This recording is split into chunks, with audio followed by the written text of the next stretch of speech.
Salut à tous, c'est Samy de Sportivity.fr et on se retrouve aujourd'hui avec une nouvelle présentation d'une nouvelle montre pour coureurs. C'est la Garmin Forerunner 25.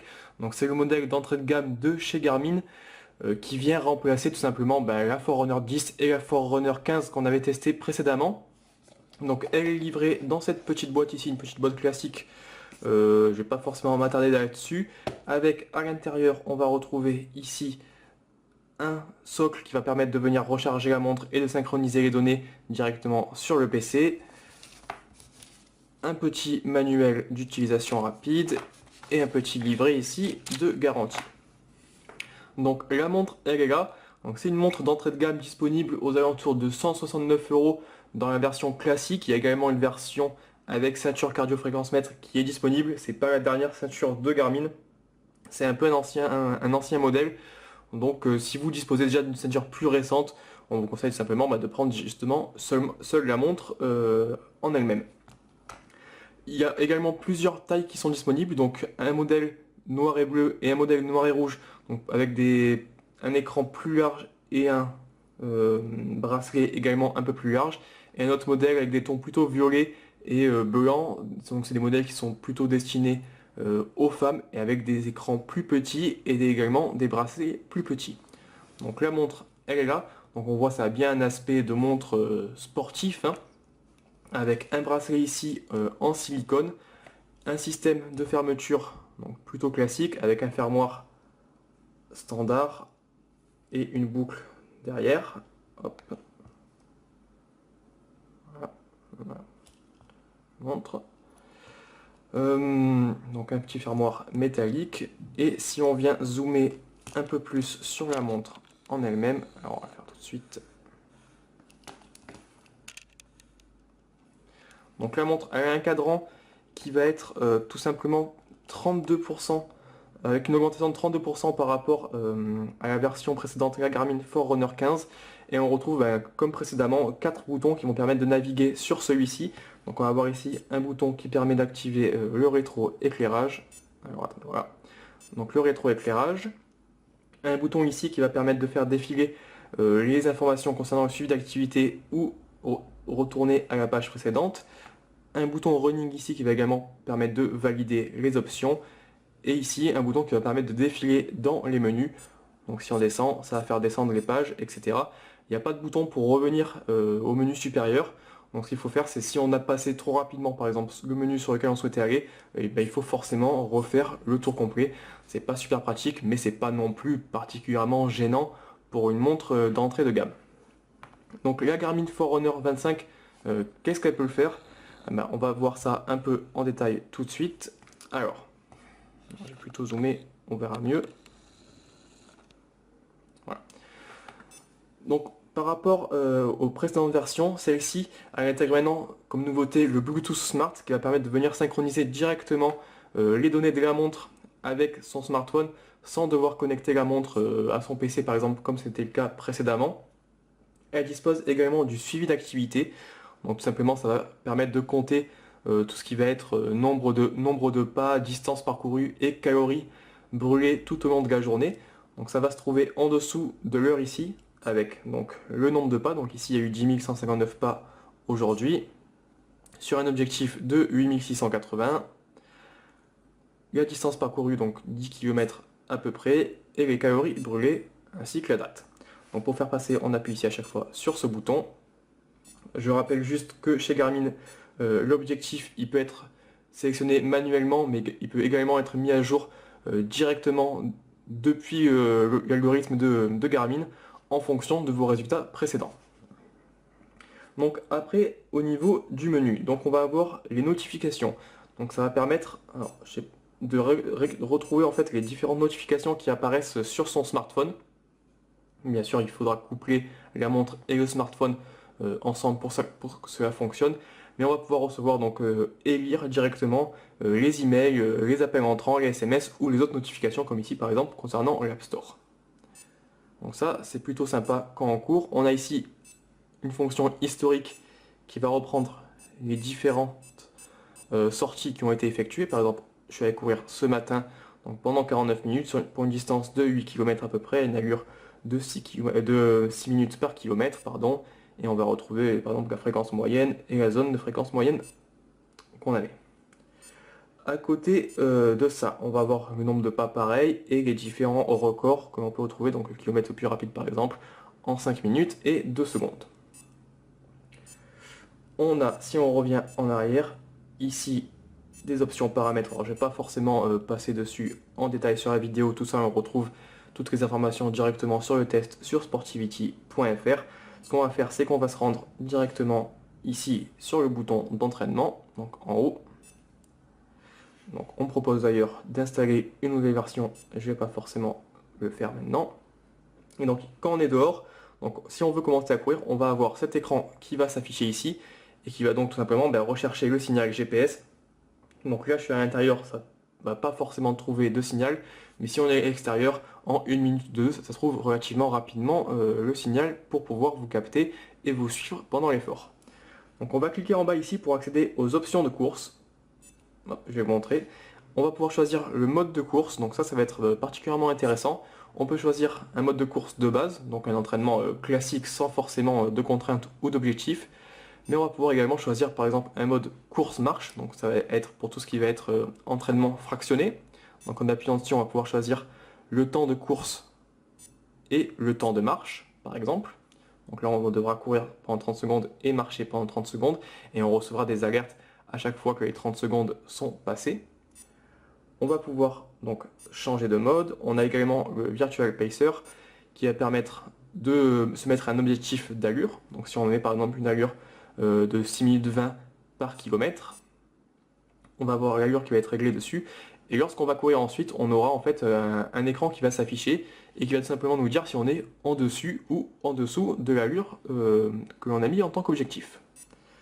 Donc on a encore d'autres modes, on a la possibilité de mettre un objectif de temps, un objectif de distance, donc 5 km, 10 km, semi-marathon, marathon ou personnalisé.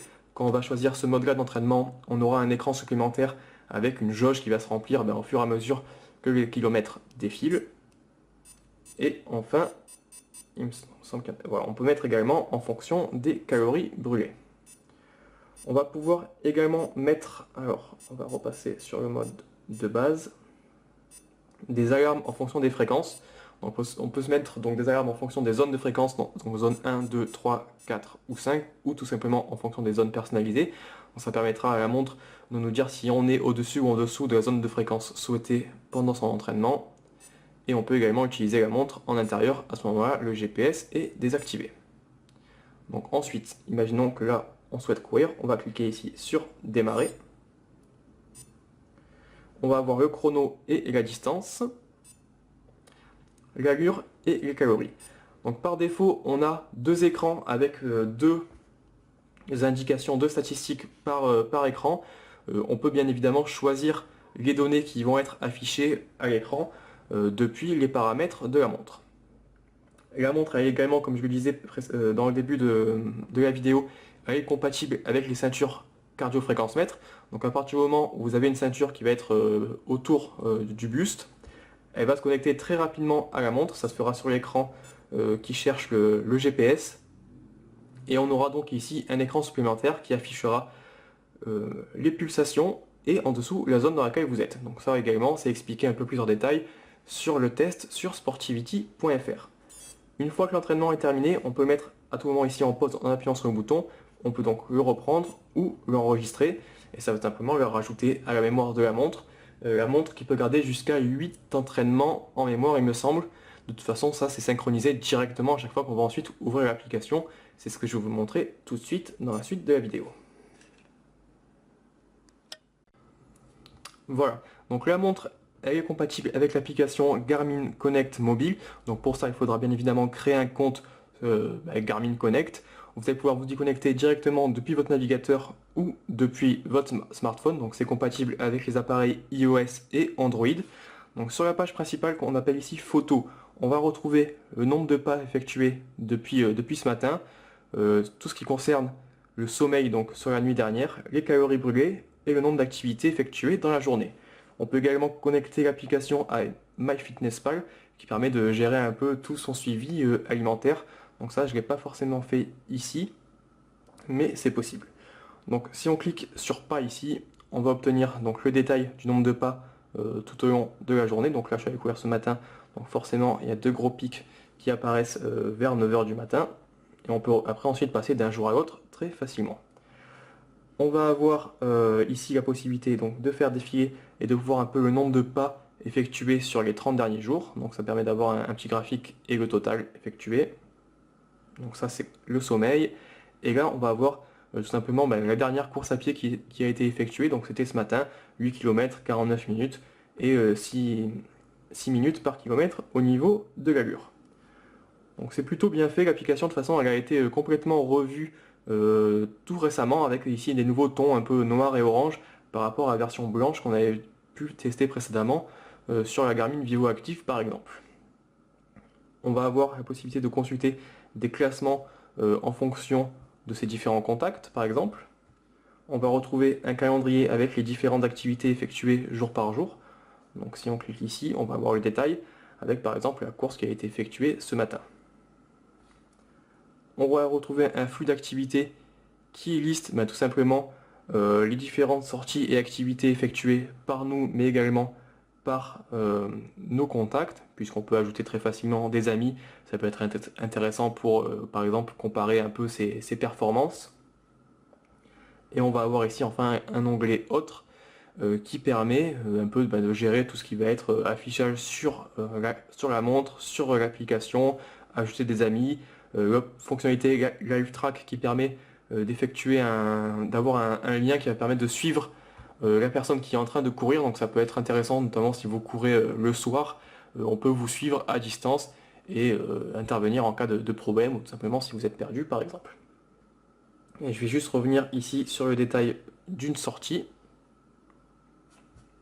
Voilà. Donc ça c'est l'écran. Alors je vais essayer de faire un peu plus net si je peux. Donc sur cet écran, ça va détailler un peu tout votre entraînement justement, avec ici les principales statistiques de la sortie. En dessous, le plan, les chaussures utilisées si vous avez renseigné, et la montre utilisée. Donc ça, on peut ici faire glisser sur le côté, et on va retrouver donc des détails concernant l'allure moyenne, la vitesse moyenne, le chronométrage, les fréquences cardiaques, la dynamique de course à pied, etc. Donc tout un tas d'informations. On va retrouver le temps par circuit. Alors là, j'avais pas forcément mis de circuit, donc c'est pas forcément un bon exemple. Je vais prendre la sortie précédente, ça sera plus parlant. Donc par défaut, on a une sortie de... Alors, j'ai pas vu l'endroit. Non. Activité, calendrier, pardon. Hop, voilà. Donc je reviens ici sur les circuits. Donc par défaut, on va avoir des circuits de 1 km, mais également possible de faire soi-même ces circuits en appuyant sur le bouton si on a configuré l'option Autolap. Donc là, on va retrouver le temps, la distance et l'allure donc par circuit. Et enfin, dernier onglet, on va retrouver des graphiques. Donc ici, avec un graphique de l'allure en fonction du temps, la fréquence cardiaque et la cadence. Donc tout ça c'est plutôt complet. Ce qui est vraiment bien, c'est que maintenant ça se synchronise directement sans nécessiter le moindre câble. Donc à partir du moment où le Bluetooth est activé sur la montre et sur le smartphone, dès que vous avez couru, ça va venir se mettre directement sur les données de votre compte.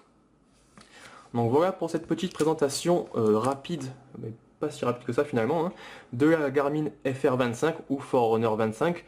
On a bien sûr détaillé tout ça sur sportivity.fr. Si vous avez des questions supplémentaires, n'hésitez pas à les poster sur la vidéo. Je vous rappelle rapidement le tarif, c'est 169 €, disponible chez les meilleurs vendeurs, notamment chez Amazon, notre partenaire. Donc n'hésitez pas, si la vidéo vous a plu, n'hésitez pas à commander depuis notre lien. Ça nous aidera à toujours tester de nouveaux produits et à vous les présenter un peu comme celui-ci. Allez, à la prochaine!